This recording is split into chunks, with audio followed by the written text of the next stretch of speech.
नमस्कार आदरणीय पालक आणि विद्यार्थी मित्रांनो, बालाजी एज्युकेअरमध्ये तुमचे स्वागत आहे।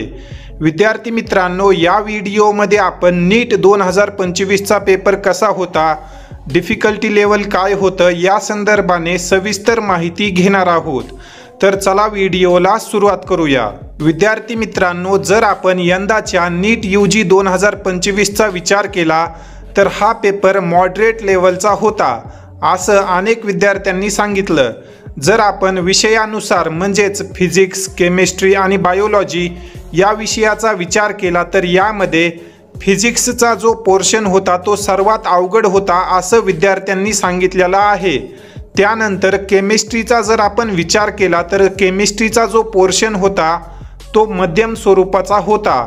म्हणजे जर विद्यार्थ्यांनी व्यवस्थित अभ्यास केलेला असेल तर त्या विद्यार्थ्याला केमिस्ट्रीचे प्रश्न सुटलेले असतील। त्यानंतर बायोलॉजीचा जर आपण विचार केला तर हा सर्वात सोपा भाग आलेला होता।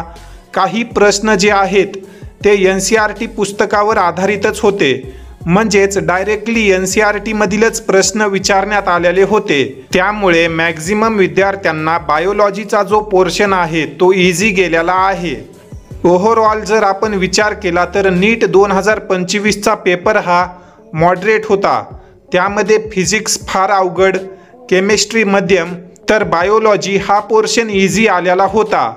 या अनुषंगाने जर तुमचे काही प्रश्न असतील तसेच तुम्हाला नीट 2025चा पेपर कसा गेला हे आम्हाला कमेंट सेक्शनमध्ये नक्की कळवा।